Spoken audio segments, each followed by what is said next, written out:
السلام علیکم ورحمۃ اللہ وبرکاتہ۔ الحمد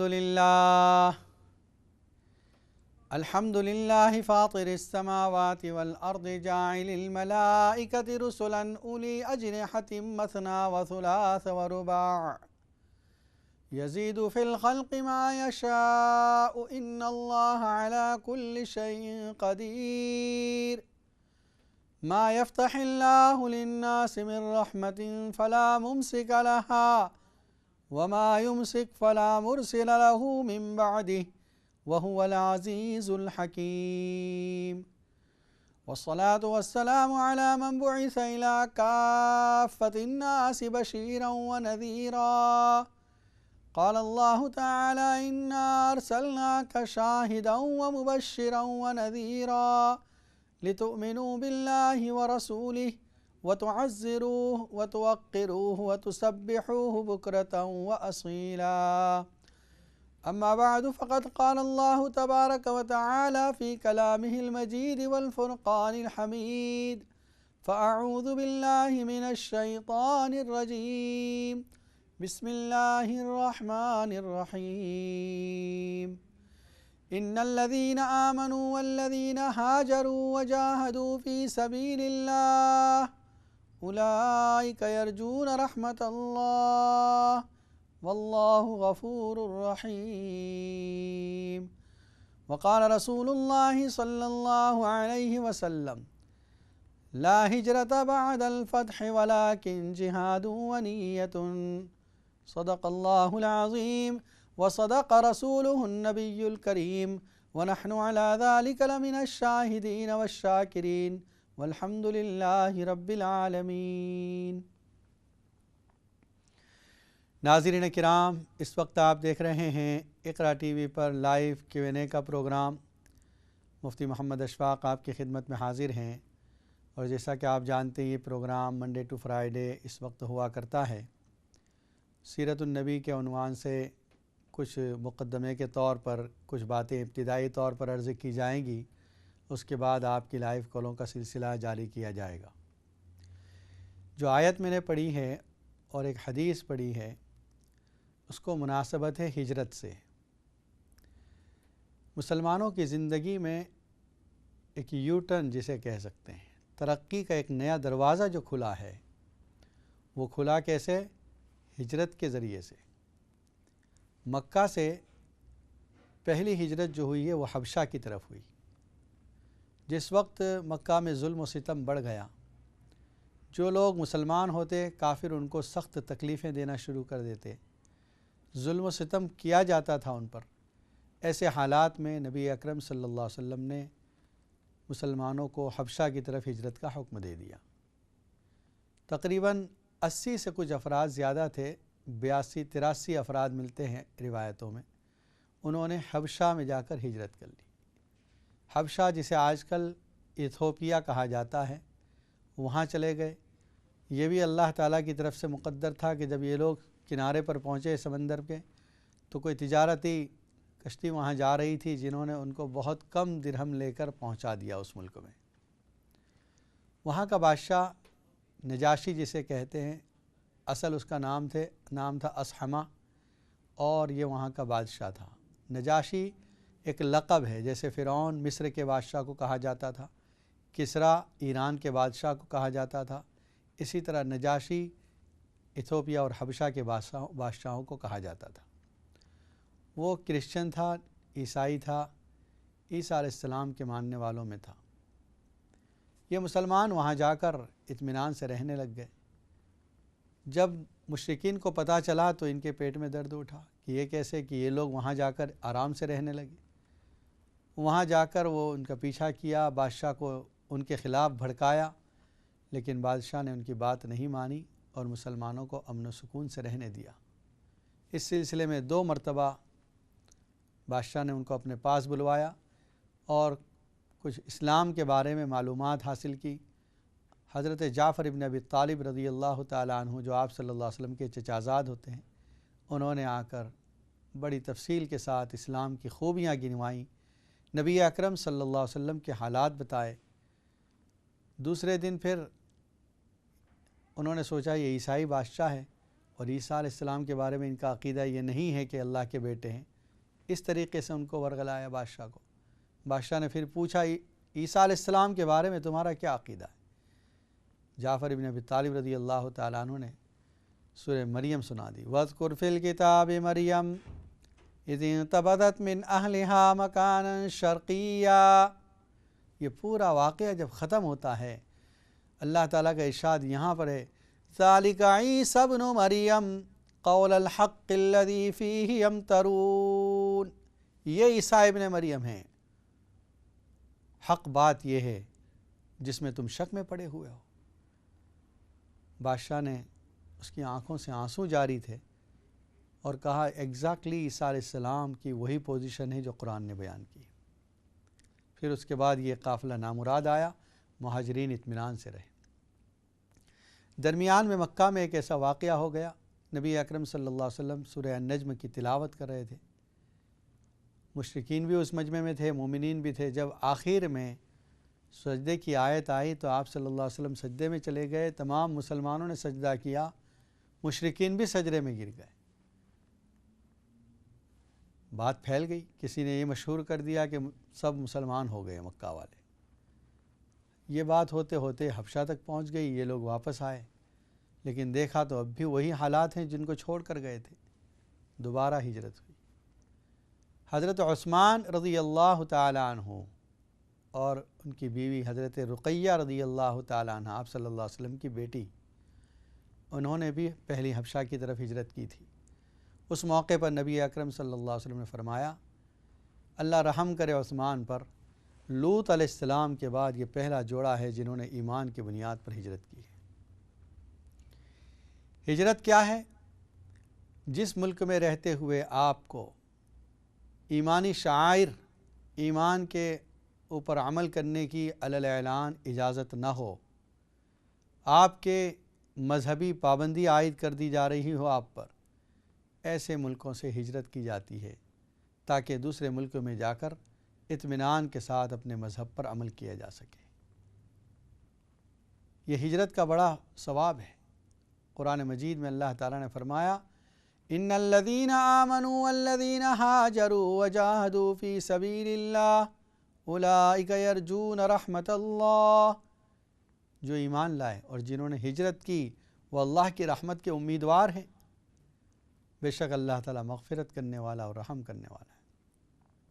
سورہ نساء میں ارشاد ہے وَمَن يُهَاجِرْ فِي سَبِيلِ اللَّهِ يَجِدْ فِي الْأَرْضِ مُرَاغَمًا كَثِيرًا وَسَعَةً۔ جو اللہ کے راستے میں ہجرت کرے گا وہ انشاءاللہ بہت وسعت پائے گا۔ یعنی اگر انسان یہ سوچے کہ یہاں آسانیاں ہیں، یہ سب چھوڑوں گا تو دوسرے ملک میں کیسے موقع فراہم ہوں گے، کیسے سیٹنگ ہوگی، لیکن اللہ تعالیٰ سیٹ کر دے گا۔ وَمَن يَخْرُجْ مِن بَيْتِهِ مُهَاجِرًا إِلَى اللَّهِ وَرَسُولِهِ ثُمَّ يُدْرِكْهُ الْمَوْتُ فَقَدْ وَقَعَ أَجْرُهُ عَلَى اللَّهِ۔ یہاں تک فضیلت ہے کہ اگر کوئی اپنے گھر سے ہجرت کے ارادے سے نکلا ہے، ابھی منزل پر نہیں پہنچا ہے وطن میں، دوسرے وطن میں جہاں جانا چاہتا ہے، راستے میں اس کی موت آ گئی، تب بھی اس کو ہجرت کا ثواب مل گیا۔ اور ایک حدیث میں ہے نبی اکرم صلی اللہ علیہ وسلم نے فرمایا المہاجر من ہاجر ما نہی اللہ ورسولہ۔ حقیقی مہاجر وہ ہے جس نے ہجرت کر دی، چھوڑ دیا ان چیزوں کو جس سے اللہ نے منع کیا ہے۔ ایک ہجرت تو جسمانی طور پر ایک وطن سے دوسرے وطن چلے جانا، لیکن کسی جگہ رہتے ہوئے بھی ہجرت کا ثواب مل سکتا ہے۔ کب؟ جب ہم اپنے گناہوں سے، اپنی عادتوں سے جو اللہ کے فرمان کے خلاف ہیں، ان عادتوں کو چھوڑ دیں، ان گناہوں سے دور رہیں، یہ بھی ہجرت ہے۔ ناظرین کرام، اس وقت آپ دیکھ رہے ہیں اقرا ٹی وی پر لائیو Q&A کا پروگرام۔ مفتی محمد اشفاق آپ کی خدمت میں حاضر ہیں اور لائیو کالوں کا سلسلہ جاری کیا جاتا ہے۔ اگر آپ کے ذہن میں کوئی سوال ہو تو آپ اس وقت اسٹوڈیو کے نمبر پر فون کر کے معلوم کر سکتے ہیں۔ انشاءاللہ قرآن و سنت کی روشنی میں آپ کے سوال کے جوابات دیے جائیں گے۔ جو لوگ ہجرت کرتے ہیں ان کے لیے فضیلت آ گئی، لیکن جن لوگوں نے ہجرت نہیں کی ان کے لیے وعید بھی ہے۔ ان الذین توفاہم الملائکۃ ظالمی انفسہم قالوا فیم کنتم قالوا كنا مستضعفین فی الارض قالوا الم تکن ارض اللہ واسعۃ فتہاجروا فیہا۔ جن لوگوں کی روحیں فرشتے قبض کریں گے اس حال میں کہ وہ لوگ اپنی ذات پر ظلم کیے ہوئے ہوں گے، فرشتے ان سے کہیں گے تم کس حال میں پڑے ہو؟ وہ کہیں گے ہم تو مستضعفین ہیں، کمزور ہیں، کہیں جا نہیں سکتے۔ فرشتے کہیں گے الم تکن ارض اللہ واسعہ، کیا اللہ کی زمین وسیع نہیں تھی؟ فتہاجروا فیہا، اس میں ہجرت کر لیتے۔ فاولئک مأواہم جہنم، ان کا ٹھکانہ جہنم ہے، وساءت مصیرا، اور بہت برا ٹھکانہ ہے جہنم۔ الا المستضعفین من الرجال والنساء والولدان لا يستطيعون حیلہ ولا يهتدون سبیلا۔ ہاں وہ لوگ معاف ہیں، ان کے لیے اجازت ہے، ان کو الاؤ ہے۔ کچھ مرد اور کچھ عورتیں جو زمین میں سفر نہیں کر سکتے ہیں، مکہ میں رہ چکے ہیں، نہ کوئی تدبیر ہے، نہ کوئی سفر کے لیے ان کے پاس کوئی سواری ہے، ان کے لیے امید ہے۔ فَأُولَئِكَ عَسَى اللَّهُ أَن يَعْفُوَ عَنْهُمْ، امید ہے کہ اللہ ان کو معاف کر دے۔ وَكَانَ اللَّهُ عَفُوًّا غَفُورًا، اللہ تعالیٰ معاف کرنے والا اور مغفرت کرنے والا ہے۔ تو ان لوگوں کی مجبوری کو معاف کیا گیا، مجبوری کی وجہ سے ان کو معاف کیا گیا۔ باقی جو ہٹے کٹے ہیں، تندرست ہیں، جوان ہیں، سفر کرنے کے قابل ہیں، ان کے پاس سواری ہیں، سواری کے لیے پیسہ ہے، اور پھر بھی سفر نہ کریں، ہجرت نہ کریں، ان کے لیے وعید آئی ہے۔ حدیث میں آیا ہے، نبی اکرم صلی اللہ علیہ وسلم نے یہ بھی ارشاد فرمایا، انما الاعمال بالنیات وانما لکل امرئ ما نوى فمن كانت هجرته الى الله ورسوله فهجرته الى الله ورسوله ومن كانت هجرته الى دنیا او امرأة يتزوجها فهجرته الى ما هاجر الیہ۔ بخاری شریف میں سب سے پہلی روایت یہ بیان کی ہے کہ تمام اعمال کا دار و مدار نیتوں پر ہے۔ جس شخص نے ہجرت کی اللہ اور اس کے رسول کے لیے، کہ یہاں جہاں رہ رہے ہیں دینی احکام پر عمل کرنا ممکن نہ رہا، اس وجہ سے ہجرت کر کے جا رہے ہیں تاکہ اللہ کے احکام پر آزادی سے عمل کر سکیں، رسول اکرم صلی اللہ علیہ وسلم کی سنتوں کو اپنی زندگی میں بسا سکیں، عمل کر سکیں اس پر، تو ان کی ہجرت کا ثواب اللہ اور اس کے رسول کی طرف ہے۔ اور جس نے ہجرت کی دنیا حاصل کرنے کے لیے، کہ اپنا وطن تو چھوڑا ہے، مقصد دنیا حاصل کرنا ہے، یا جس نے ہجرت کی کسی عورت کے لیے جو ہجرت کر چکی ہے تاکہ وہاں جا کر اس سے مل جائے، شادی کر لے، فرمایا اس آدمی کو دنیا ملے گی اور اس آدمی کو عورت مل جائے گی۔ فَهِجْرَتُهُ إِلَىٰ مَا هَاجَرَ إِلَيْهِ، اس کو ثواب نہیں ملے گا۔ تو ہجرت کرنے والوں نے پہلے حبشہ کی طرف ہجرت کی، اس کے بعد یہ ہوا کہ اللہ تعالیٰ نے نبی اکرم صلی اللہ علیہ وسلم کو ہجرت کی اجازت دے دی۔ ایک حدیث میں نبی اکرم صلی اللہ علیہ وسلم کا ارشاد ہے کہ مجھے ایک شہر بتایا گیا جس میں کھجور کے باغات تھے، تو میرے خیال میں یہ آیا کہ یمامہ ہوگا یا حجر ہوگا، یہ یمن میں دو شہر ہیں، تو شاید یہ شہر ہوں گے، لیکن بعد میں پتہ چلا کہ یہ تو مدینہ تھا۔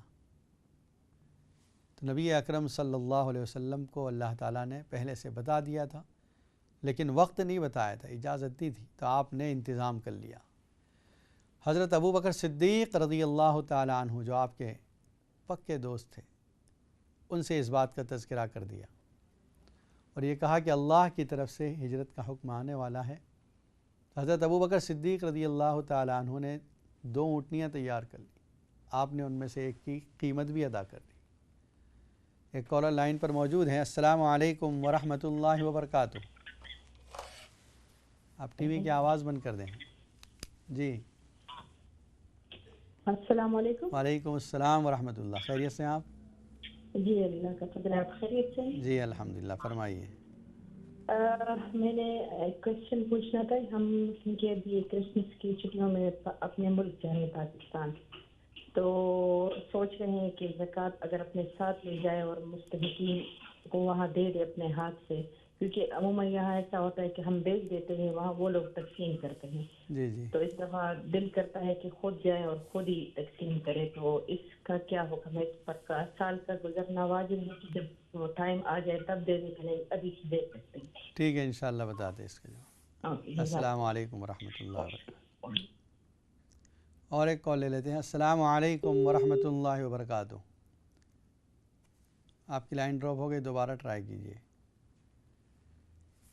زکوٰۃ کے تعلق سے سوال کیا گیا ہے کہ اگر ہم پاکستان جا رہے ہیں اور اپنی جو زکوٰۃ ہم پر لازم ہوئی ہے اس کو ساتھ لے کر جاتے ہیں, تاکہ اپنے اعتبار سے ہم جس کو مستحق دیکھیں اس کو اپنے ہاتھ سے ادا کریں. یقیناً یہ بہت اچھا عمل ہے کہ ہم اپنی زکوٰۃ خود مستحق کو ادا کریں. یہ جو ذمہ داری ہے یہ ہر مالدار کی ذمہ داری ہے. بہت آسانی کے ساتھ لوگ کسی پر اعتماد کر کے بھیج دیتے ہیں, اگرچہ اس سے بھی ادا تو ہو جاتی ہے, لیکن صحیح طریقہ یہ ہے کہ ہم اپنے طور پر خود تلاش کر کے مستحقین کو خود ادا کریں. اس کا بڑا ثواب ہے. خیال رہے کہ جن کو آپ دیتی ہیں وہ زکوٰۃ کے مستحق ہوں بس.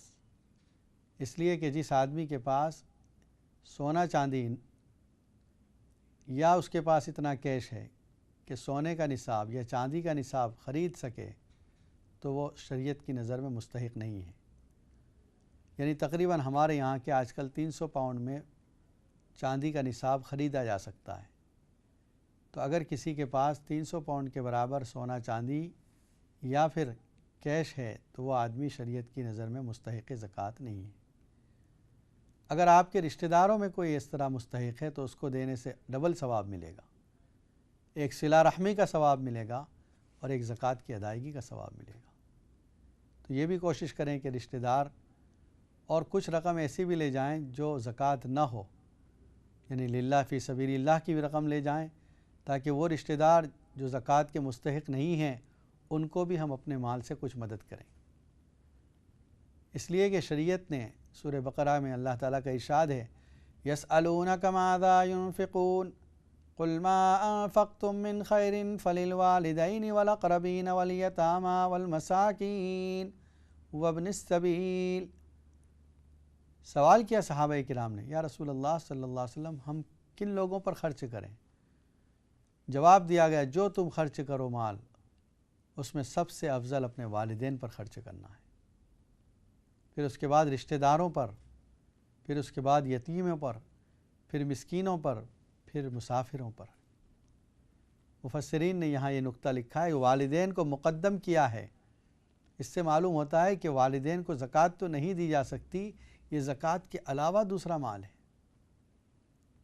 تو مالداروں کے ذمے یہ لازم ہے کہ اپنی زکوٰۃ ادا کرنے کے علاوہ بھی کوئی للہ فی سبیل اللہ بھی خرچ کریں, اور وہ خرچ کے مصارف یہ لوگ ہیں. والدین بھی ان کے مستحق ہیں, اقربین رشتہ دار ہیں, قریبی رشتہ دار, یتیم ہیں, مسکین ہیں, مسافر ہیں, ان کو دیا جائے.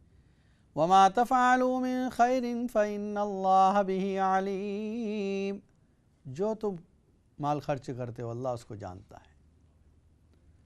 ایک اور سوال لے لیتے ہیں. السلام علیکم ورحمۃ اللہ وبرکاتہ. وعلیکم السلام. خیریت سے آپ؟ ہاں جی بالکل جی, آپ کی دعا چاہیے. تو قاری صاحب میں نے پوچھنا تھا جی, یہ کل آپ نے بتائی تھی نا ڈپریشن کے لیے سورۃ والضحیٰ, تو اس کی آگے پیچھے بھی کچھ پڑھنا ہے, تو ایک دفعہ ہی پڑھنی ہے دن میں؟ ڈپریشن کے لیے کل میں نے بتایا تھا. ہاں جی. اچھا مجھے یاد نہیں ہے. خیر والضحیٰ اگر ہے درود شریف آگے پیچھے پڑھ لیا کریں 11 مرتبہ. اچھا ٹھیک ہے تو انشاءاللہ. خالی سورۃ والضحیٰ ہی پڑھنی ہے ڈپریشن کے لیے؟ جی ہاں انشاءاللہ اس سے فائدہ اچھا. ہوگا. تو دوسرا آپ نے بتایا تھا نا جو ناف کے نیچے جو بیماریاں ہیں وہ چلی جاتی ہیں, کسی نے پیشاب کے بارے میں پوچھا تھا. جی جی, تو آپ نے 3 نام اللہ کے بتائے تھے, المالک, القدوس و السلام. تو اس کے ساتھ آگے پیچھے سورۃ حشر کی آیتیں پڑھنی ہے, کیا پڑھنا ہے؟ میں پھر سے بتا دیتا ہوں, آپ دیکھتی رہیں پروگرام. السلام علیکم ورحمۃ اللہ وبرکاتہ. وعلیکم. کل یہ سوال تھا کہ وہ ہمارے ہڈسفیل سے ایک بھائی نے فون کیا تھا، ان کو پیشاب کا بڑا مسئلہ ہے۔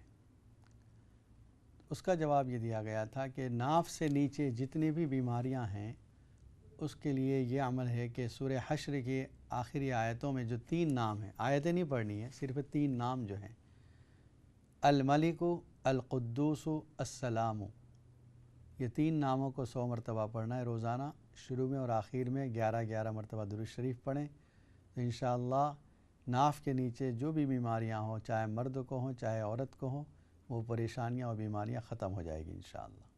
یہ عمل بتایا تھا۔ ہجرت کا تذکرہ چل رہا تھا اور نبی اکرم صلی اللہ علیہ وسلم نے حضرت ابو بکر صدیق رضی اللہ تعالیٰ عنہ کو ہجرت کی اطلاع دے دی کہ اللہ کی طرف سے اجازت ملی ہے، کبھی نہ کبھی حکم آ جائے گا اور کسی وقت بھی یہ حکم آ سکتا ہے۔ واقعہ یہ ہوا کہ مشرکین نے ایک پلان بنایا، کیونکہ اب آہستہ آہستہ مسلمان مکہ سے جا کر کوئی حبشہ جا رہا تھا، کوئی مدینہ جا رہا تھا، اور وہاں جا کر اطمینان سے زندگی گزر رہی تھی ان کی۔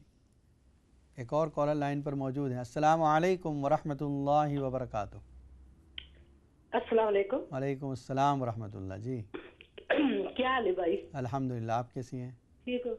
اچھا، میں یہ پوچھنا چاہتی ہوں، میری بیٹی گھر لینا چاہتی ہے نا، اچھا، تو وہ کہتی ہے کہ مطلب کیش پیسہ اپنے جوڑ کے گھر لے، اچھا، تو اس کے پاس 30,000 ہے، لوگ اور بھی رشتے داروں سے بھی لے رہی ہے، جی جی، تو اباؤٹ 30,000 اس کے پاس ہے، جی جی، تو پھر وہ زکوٰۃ بھی نکالتی ہے نا، اچھا، تو وہ میں یہ سوچتی ہوں کہ وہ زکوٰۃ دے سکتی ہے وہ غریبوں کو، ٹھیک ہے، کیونکہ وہ بتا دیں۔ آلریڈی جمع کر رہی ہے، سب سے لے رہی ہے، جی جی، انشاءاللہ اس کے جواب دیتے ہیں، آپ دیکھتی رہیں تو پروگرام۔ وہ زکوٰۃ پھر وہ 500-600 پاؤنڈ اس کا زکوٰۃ کا نکلتا ہے نا، جی جی جی، تو پھر فائدہ کیا ہے اور اسے لے کے جمع کرنے کے لیے، پھر بعد سال بعد اس پہ وہ کہتی ہے کہ 1 لاکھ پاؤنڈ ہو تو پھر وہ گھر لے گی نا، اپنے سود سے نہیں وہ لیتی۔ جی ٹھیک ہے، انشاءاللہ بتا دیں اس پر جواب۔ اچھا، السلام علیکم اوکے۔ ورحمۃ اللہ وبرکاتہ۔ آپ کا سوال یہ تھا کہ مکان خریدنے کے لیے وہ جمع کر رہی ہے رقم، اور اس وقت اس کے پاس کچھ کیش جمع ہو چکے ہیں۔ دیکھیے، جتنا کیش اس کا اپنا ذاتی ہے اس پر زکوٰۃ لازم ہے۔ اگر اس نے جو جمع کیا ہے وہ قرضہ ہے، جیسے 30,000 پاؤنڈ آپ نے مثال دی ہے کہ 30,000 پاؤنڈ 30,000 اس کے پاس جمع ہے، اگر اس میں سے 20,000 پاؤنڈ اس کا اپنا ہے اور 10,000 دوسروں سے قرض لیا ہوا ہے، تو پھر اس صورت میں یہ دیکھا جائے گا کہ ٹوٹل تو 30,000 ہے، لیکن 10,000 تو قرضے کی رقم ہے، اس لیے اس 10,000 کو نکال دیں گے، باقی جو 20,000 اس کا اپنا ہے اس کی زکوٰۃ دینی ہوگی اس کو۔ اور اگر پورا 30,000 اس کا ہے تو پورے 30,000 کی زکوٰۃ دینی پڑے گی۔ مال جس کا بھی ہو، جیسا بھی ہو، یعنی جس نیت سے رکھا ہے آپ نے، چاہے مکان لینے کی نیت سے ہے، حتیٰ کہ کتابوں میں یہ مسئلہ آتا ہے کسی نے حج کی نیت سے اپنے پاس مال جمع کیا ہوا ہے اور اب رمضان آ گیا اور اس کے پاس اب تک وہ مال موجود ہے، تو اس مال پر بھی زکوٰۃ دینی پڑے گی۔ ایک عبادت ہی کے لیے حج کے لیے جمع کیا ہے، لیکن ابھی اس کے قبضے میں ہے تو بس اس پر زکوٰۃ لازم ہو جائے گی۔ ہاں، اگر کسی نے رمضان آنے سے پہلے جو اس کا سال ہے رمضان پہ، شعبان ہی میں اس کو ایجنٹ کو دے دیا کہ بھئی یہ ہماری یہ رقم ہے، حج کے لے جانا ہے آپ کو ہمارے، تو اس صورت میں پھر اس پر زکوٰۃ فرض نہ رہی۔ لیکن اگر اپنے قبضے میں ہے، اپنے پاس موجود ہے، تو اس صورت میں اس پر زکوٰۃ لازم ہوگی۔ حضرت ابو بکر صدیق رضی اللہ تعالیٰ عنہ ایک دن دوپہر کے وقت معاملہ یہ ہوا کہ قریش نے جب یہ دیکھا کہ تمام لوگ یہاں سے جو اسلام لا رہے ہیں نکل جا رہے ہیں اور دوسرے شہروں میں اطمینان سے رہ رہے ہیں، تو انہوں نے یہ پروگرام بنایا کسی طرح نبی اکرم صلی اللہ علیہ وسلم کو ختم کیا جائے۔ جو میٹنگ ہوئی تھی اس میں تو قریش بھی حاضر، شیطان بھی حاضر تھا ایک بوڑھے کی شکل میں۔ اس نے کہا کہ میں بھی آپ کو بہترین رائے دینے کے لیے آیا ہوں۔ لوگوں نے کہا ٹھیک ہے۔ انشاءاللہ یہ ہجرت کا تذکرہ بریک کے بعد جاری رہے گا، السلام علیکم ورحمۃ اللہ وبرکاتہ۔